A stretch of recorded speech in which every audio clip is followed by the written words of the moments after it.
know you've got the numbers to make. Oh, I think being very much over the top of the facts and past the spin that any government put on. Good example this week.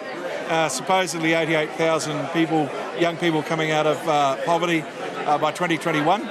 Turns out in the regulatory impact statements, the number's only going to be something like 70.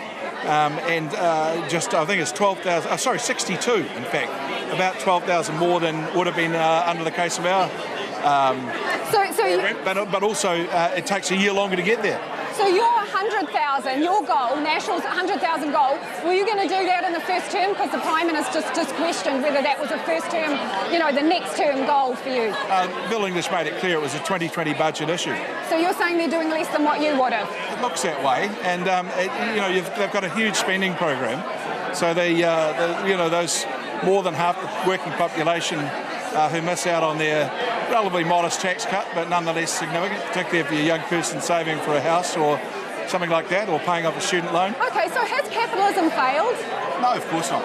And how can you say that when 290,000 kids are living in poverty, there's record numbers of homelessness? How can you say, is that a win? I think there's a couple of things that you'd point out. Firstly, some of those numbers I think are highly questionable. There's no argument. And obviously we're not going to argue because we're wanting to go down the social investment track to try and improve some of those things.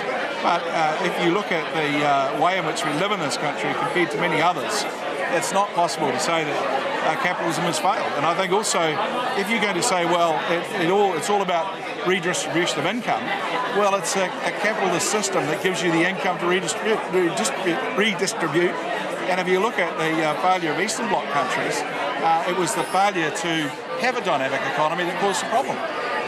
Is being in opposition, now give me an honest answer, is being in opposition as stink as you remember it?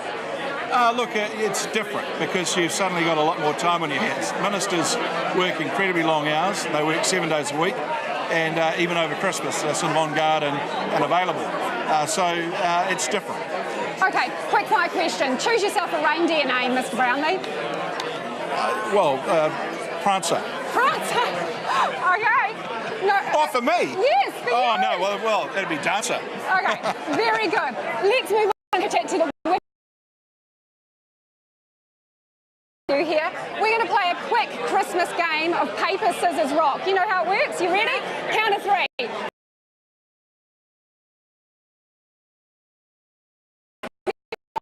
What do you think the most important issue will be for the new co-leader of the Green Party? I think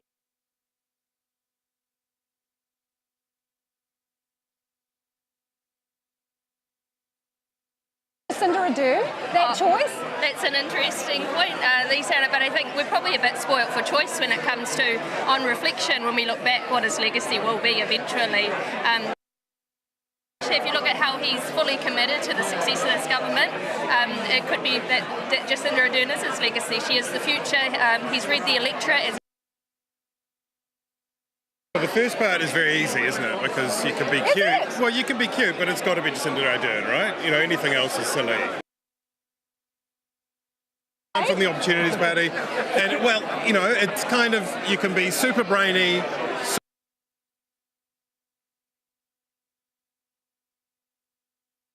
For Gareth Morgan, the Labour Party, defying political gravity and to be Prime Minister. Villain, who has stood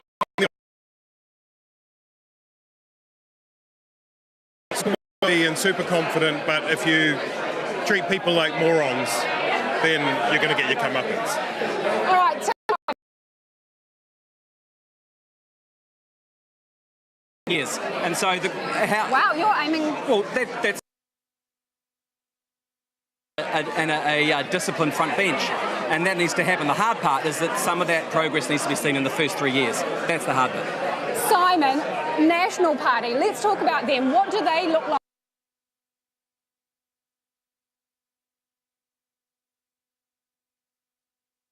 The Jacinda return? That's my question. Someone once told me to ask that question.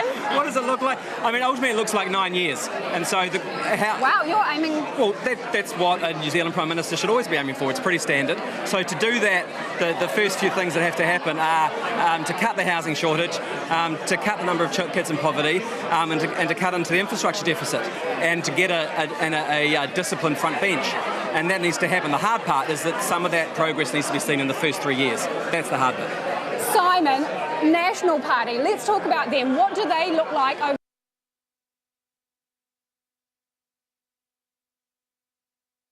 Secret Santa? Jacinda Ardern reallocated.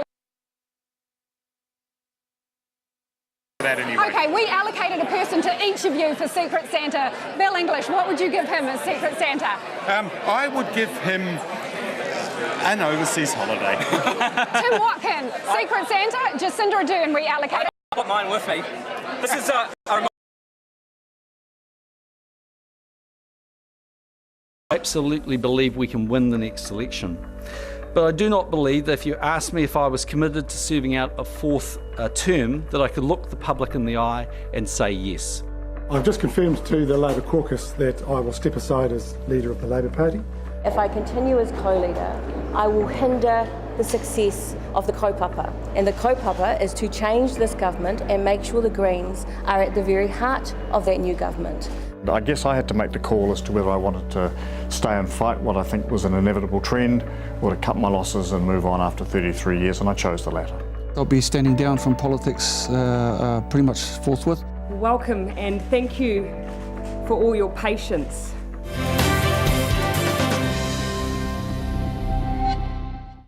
Tonight, get the news you need. News.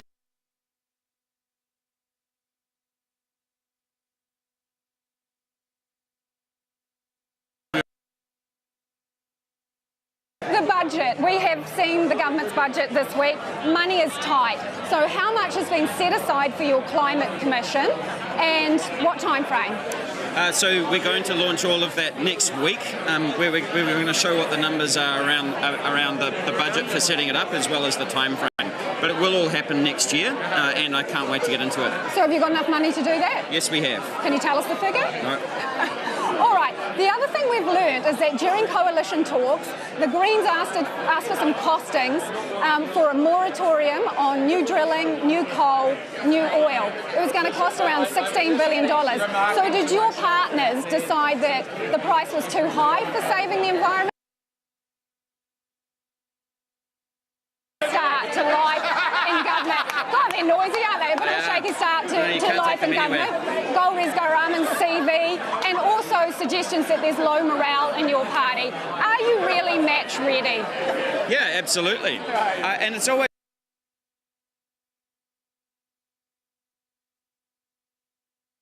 it's about how we manage that transition so that people don't lose their jobs and can still have good livelihoods as well. So that's our accountability. Okay, so you've had arguably a bit of a shaky start to life in government. God, they're noisy, aren't they? A bit of a shaky start to life in government. Golriz Garaman's CV, and also suggestions that there's low morale in your party. Are you really match ready? Yeah, absolutely. And it's always a difficult transition for anybody. I mean, after every election, you have people who unfortunately lose their jobs because there's a new parliament, we don't have as many MPs and so on. And so it is a bit of a tough time for people.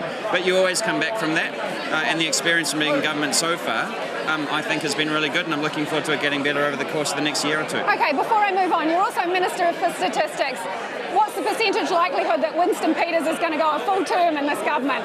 I'm pretty sure that no one ever takes bets on anything when it comes to Winston. And as the Minister of Statistics, as well as lies and damn lies, I wouldn't want to get into that. Okay, Christmas tree. A real one or a fake one? We've got a real one. Brilliant. Thank you very much, James Shaw. Okay. Easy one. All right. Minister for Immigration, Annalise Galloway. Net immigration around 72,000. Treasury, we saw, is predicting it's going to drop down to about 15,000 by 2020, 2021. Yep. Is that the sweet spot? Is that the number you're looking for? 15,000? No, we've got no target for the numbers. What we want to do is make sure we've got an immigration system that... And probably the most those are my two big priorities. The number doesn't really matter as long as we are getting the skills that we need. If it drops that low, as Treasury predicts, are you going to start inviting more people in? As I say, we need to make sure we get the right people in the right place at the right time. That's the focus. The number will be whatever number we need to achieve that. Okay, Jenny Salisa, Minister for Building and Construction, that same report raised concerns about capacity constraints. We don't have enough people in the construction industry. Single biggest thing you're going to do to turn it round, because Treasury says there needs to be some policy to address it. One of the things that we're focused on is the fact that we need a building and construction skills strategy. So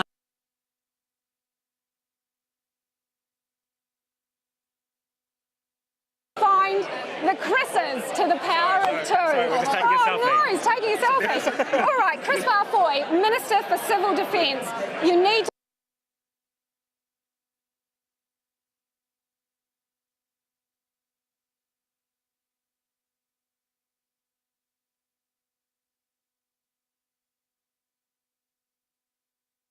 leader right now is doing a great job. All right, thank you for joining me. And I think Shane Jones is waiting in the wing here.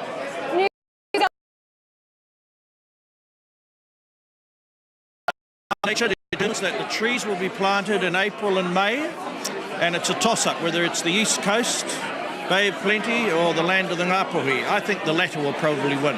Okay, but you haven't made a final decision on that? No, I haven't made a final decision, but there's a lot of bids in. Come on, Matua Shane, come to the Bay of Plenty, the forest capital, but then my people up north are saying, you led with your chin over the indigenous nefts, come up here and put your shovel where your mouth is.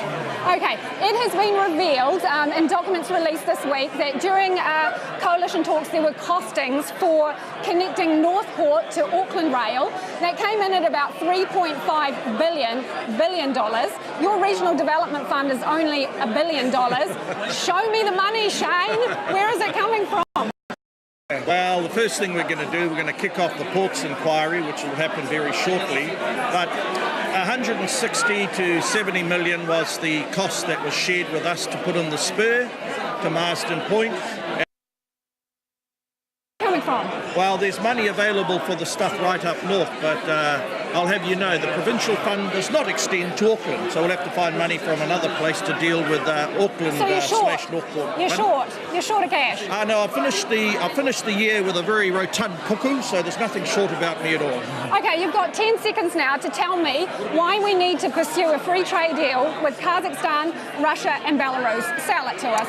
Well, we need to open up new options that take us away from our reliance on China, and we need to plant the seeds to open up trade deals in areas that perhaps Kiwis don't think about now, but in those areas, that's the future of where the gas reserves are of the world. Don't you care about their human rights record? Take Kiwis with us and find the right balance. Hey, what did you get Winston Peters for Christmas? Well, I didn't. Do you think that gift is good enough that he's going to let you be leader when he steps down? No. That would suggest premature death for my good self if I speculate like that on such a festive time, so we'll tie her on that. All right, better let you go, because in the hour that we will be on television, Shane Jones needs to have planted 57,000 trees.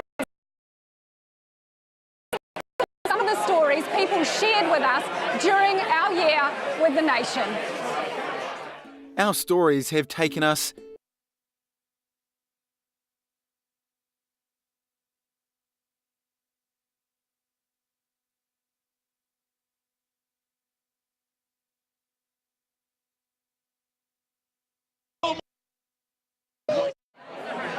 Well, I have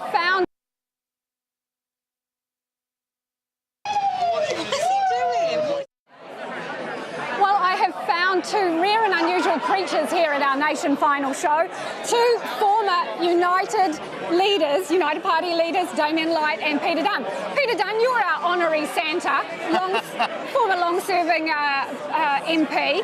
What's your list of who's been naughty and nice this year? Look, we've just elected the Alice in Wonderland Parliament, where everything's topsy-turvy. So you've got Trevor Mallard, who was always going to head the bad boys list, got a Lifetime Achievement Award from me some years ago, is now a baby-cuddling Speaker of the House who's letting people bring their pets to work. So that's crazy. Then you look at the the sort of the serial curmudgeons like Winston Peters, Jerry Brownlee, Nick Smith, they all seem curiously irrelevant. I mean, Winston's now our chief diplomat, so they got to get ups. I think someone like David Seymour, who's got nothing else to do, is yapping to be the real Grinch of the outfit, but no one's going to listen to him, but he's going to try harder and harder, and so we'll just mark him down for the future. Careful, he might be over your shoulder somewhere. I saw him. I had an amiable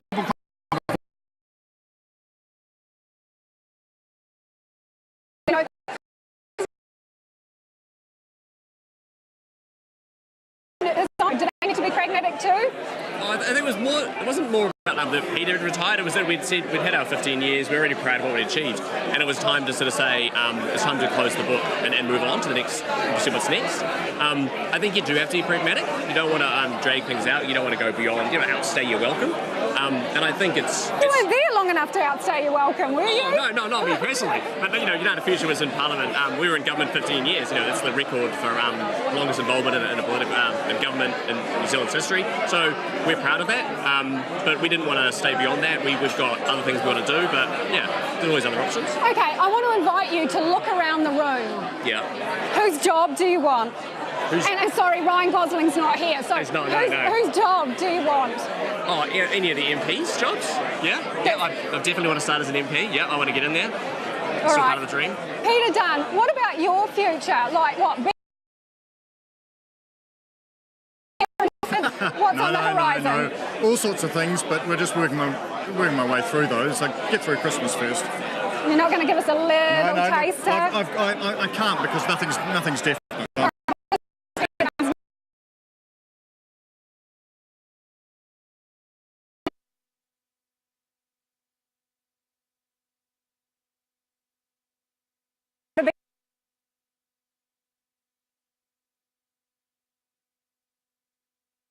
Oh, very good. Interesting year, Lloyd. Most valued player in Parliament. Your choice. Still don't know. I still don't know where the Speaker's Lounge is. No. All right, then Trevor Mallard needs to get onto that. All right, let's go and find our gallery panel. Hi guys, how are you doing? Oh, very good. Interesting year, Lloyd. Most valued player in Parliament. Your choice. It has to be Jacinda Ardern, without a doubt. What she's done to that party in the space, and now she's the Prime Minister. Huge. So absolutely, she's the most valuable player, and she saved Labor. Jenna, there's got to be, if there's an MVP. Stephen Joyce, he ran a campaign based on do that. Bill English had an incredible campaign, but Joyce went down the old fear line. So, any other villains beside him? Well, I'd say one of my villains is Winston Peters, for obvious reasons.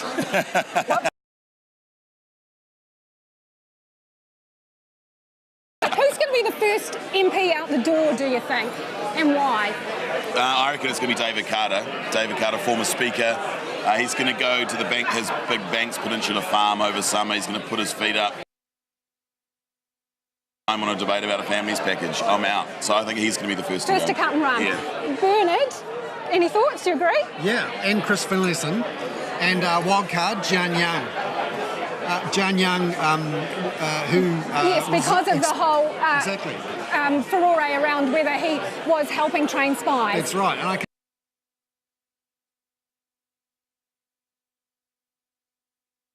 out over that beautiful harbour and go, you know what? Why am I in Parliament in opposition, filling in time on a debate about a families package? I'm out. So I think he's going to be the first to cut and run. Yeah. Bernard, any thoughts? Do you agree? Yeah, and Chris Finlayson, and wildcard Jian Yang. Jian Yang. That's right, and I can't imagine he's very useful to the National Party now as a conduit for donations from various communities. So he might go. His reputation is now as the man who trained Chinese spies, and so it will be difficult for him to continue and be useful. What about Bill English? Is he still there in 2020? I think so. As leader? He besides Jacinda Ardern, he's been one of the stars of this year.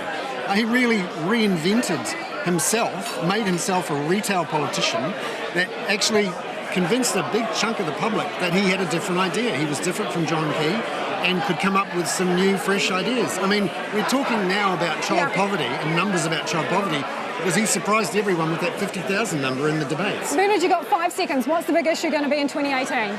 Climate change. All right. Hey, let's have a look at the rock and roll year that was election year. Are you guaranteeing any houses for first-time buyers? Well, actually, first I can tell you. Are you guaranteeing any? Answer the question. Hang on a second. You're not the interviewer.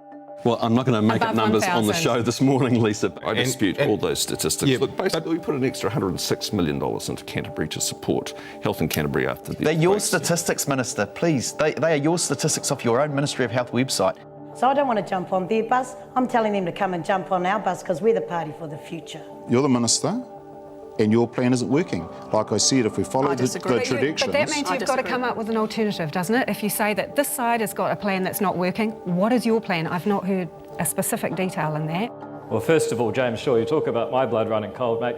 You're not the Green Party leader anymore. You're the Green Party's undertaker, and there's a good chance you'll be gone after the election. Those homeless numbers, how many are Labor prepared to tolerate? We're committed to a New Zealand strategy to end homelessness. That will be the goal of our government. Over what period of time are you going to do that? I would expect over 2 terms we could end homelessness in New Zealand. The problem with Seymour, right, is that all tax is theft. This is a neo-lib in raw form here. Well, he's pulling up the ladder, Jack. You're blaming a government that was elected 18 years ago. Okay, just you're the minister. Time out, people. Do you have a preference for the blue team or the red team? Yes, I have a green team. All right. You're not supposed to tell people that, James.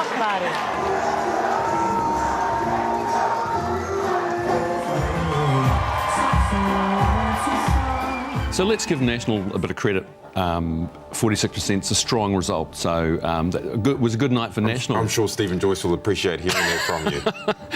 Are you okay? You're not meant to say that. So you will be at the table for these discussions? I'll probably turn up at some point, but I'll make the tea at least. This is MMP. The party with the most votes on the night is not necessarily the winner. We had a choice to make, whether it was either with National or Labor, for a modified status quo or for change. In our negotiations, both National and Labor were presented with that opportunity, working together, cooperating together for New Zealand. That's why in the end we chose a coalition government of New Zealand First with the New Zealand Labour Party. Thank you very much. Any questions?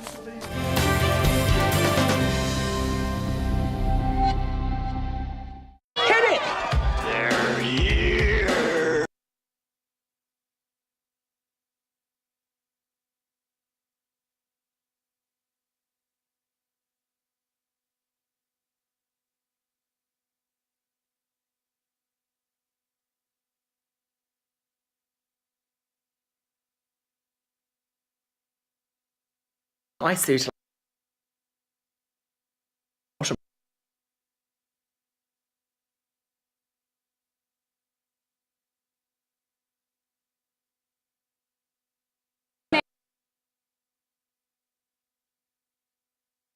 And this Kindle Paperwhite e-reader is just $1.99. That's Christmas done at Warehouse Stationery. Welcome back to our Nation End of Year special. I'm with the ACT leader, Dave.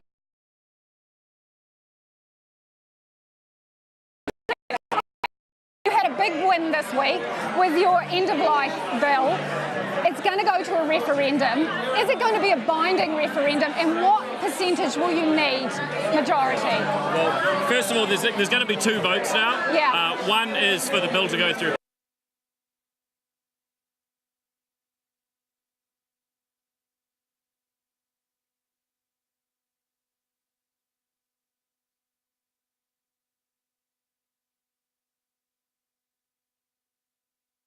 Comments that actually anything to go by, because I don't think it's tenable that you can have a sole leader. I think you need that co-leadership model, the mana wahine.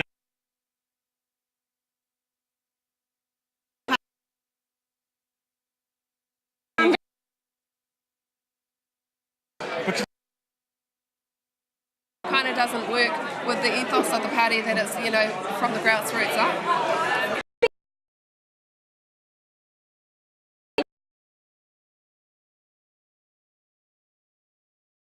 amount of integrity. They can really, get the trust of the people that they're negotiating with. But the thing to remember is that these are negotiations. The Crown doesn't impose settlements. The Crown can't just sort of type in a code and open it up like a safe or something.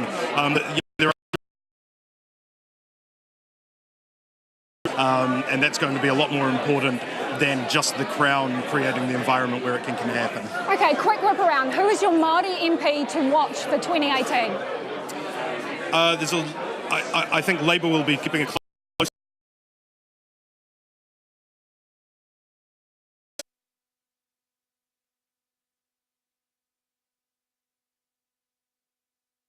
It's a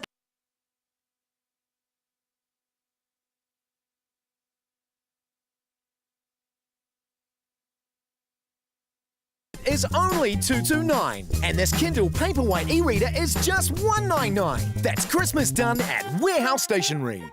Welcome back to our Nation End of Year special. I'm with the ACT leader, David Seymour.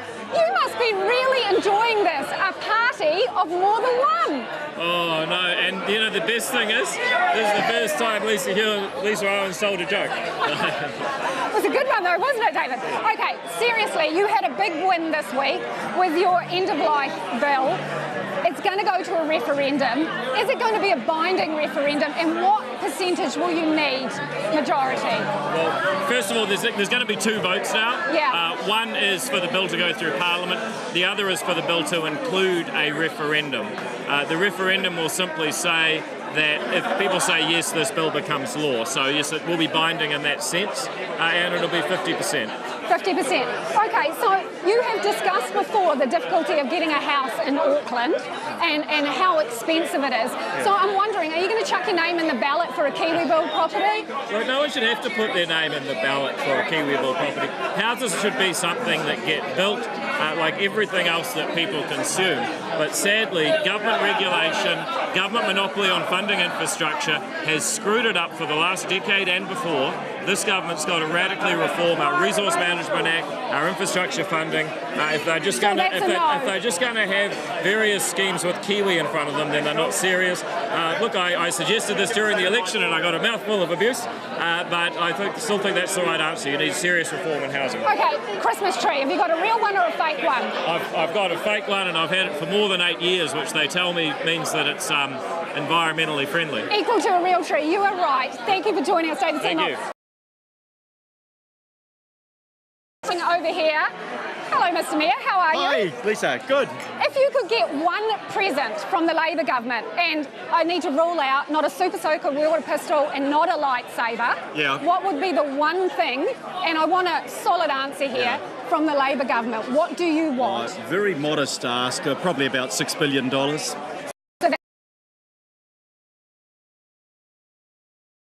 It's a big ask, and governments don't have endless supplies of money, but I'm confident we'll.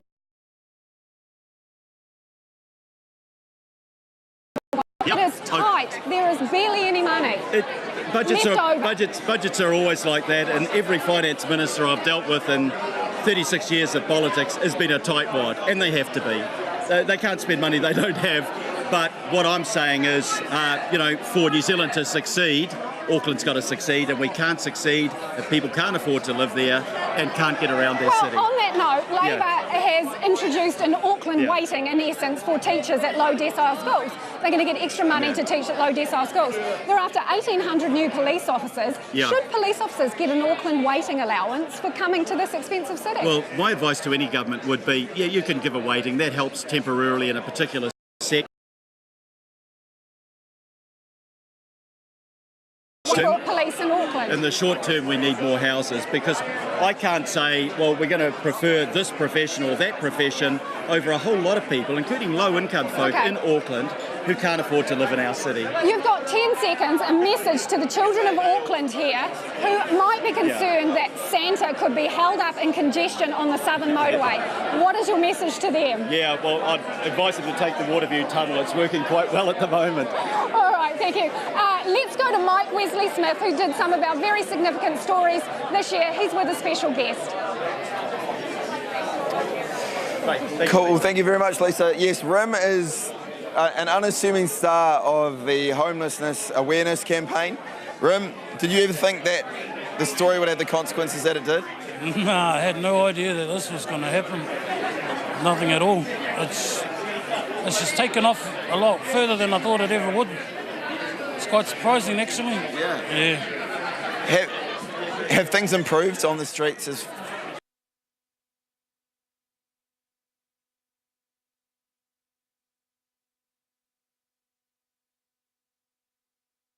stand up and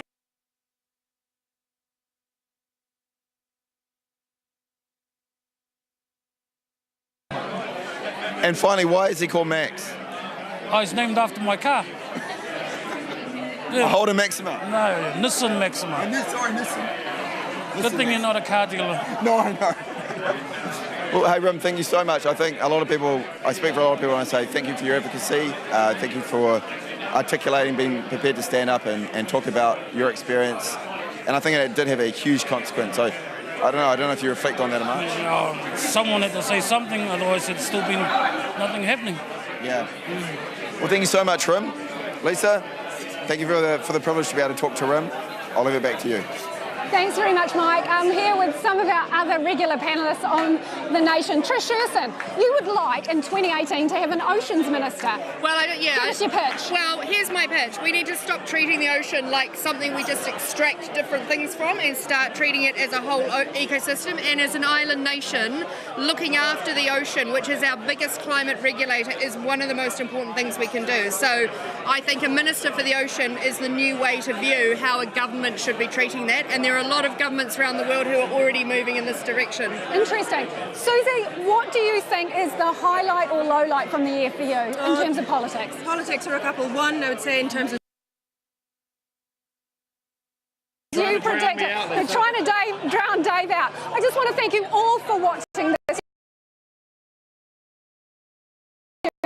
Makeup, all the people who shared their stories with us this year. A special thanks to our executive producer, Gabrielle Thomas. And this next bit comes with a health warning. We have a musical treat, I think, for you from our parliamentary band. Take it away, Chris Barfoy. Feliz Navidad. Feliz Navidad. Feliz Navidad, espero ando felicidad.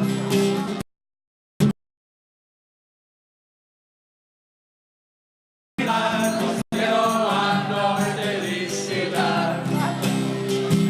I want to wish you a Merry Christmas.